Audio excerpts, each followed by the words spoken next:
Okay, so at a pep rally a couple of weeks ago, on the 12th, we were pep rally of the week. Football team's doing really good. They're undefeated. We had an event where an individual came to the pep rally sometime between the pep rally and when they go eat before the football game. He jumps on his back, gets a piggyback ride. The football player notices it's not a football player, so he gets him off and he hands him a note, tells him to open it later, so he just sticks it in his pocket and is kind of weirded out and just keeps going with the rest of the players. Later that night, he opens the letter. The letter's got $20 in it in the letter, and I'll paraphrase, won't be exact, but he states that here's $20, spend it wisely, you look good in those shorts that you're wearing. Goes on to say, he should use his rear end for more than just pooping and farting. So being a little weirded out about that, he talks to his mom about it. Mom comes to us. He talks to the coaches. Mom files a report with us.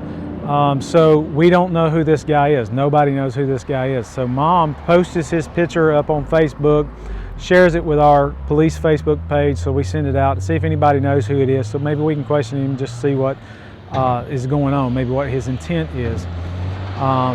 Nobody knows who he is.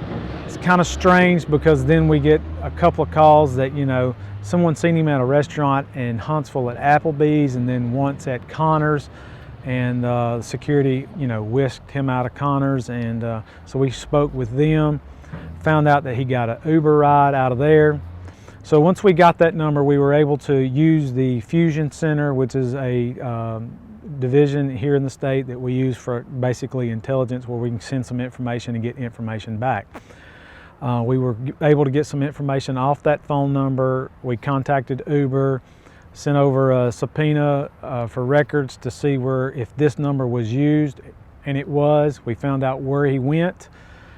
He was transported down to the Birmingham area and the Hoover area, so we contacted Hoover with good work between us, Hoover PD, and the Fusion Center and the security at Bridge Street, getting all this information. We were able to track him, and Hoover found him.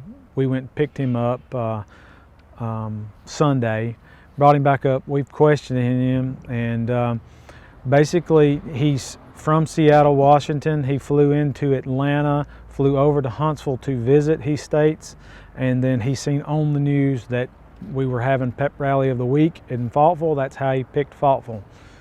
He says, this is just what he does. He does it for fun. So that's where we at. We have him charged with harassment right now, which is a misdemeanor. We're looking at maybe upping the charges if it's possible that we can do so. But we're in conversations with the DA's office and speaking with them. So right now he's just charged with harassment. It is an isolated event. We've explained that across the board in our Facebook posts and stuff. This is an isolated event. The school's very safe. We have good working relationship with the Morgan County Board of Education, Superintendent Bill Hopkins, and we're afforded the opportunity to do some things in the school that keeps them safe. We have a school resource officer there, but it's like any event. It would be no different than a football game or a basketball game. It's hard to track who's coming, who's going. So, in those type of events, it's just, an unfortunate event at that point. Fortunately, no one got hurt, and everything's turned out okay. So that's kind of where we're at right now.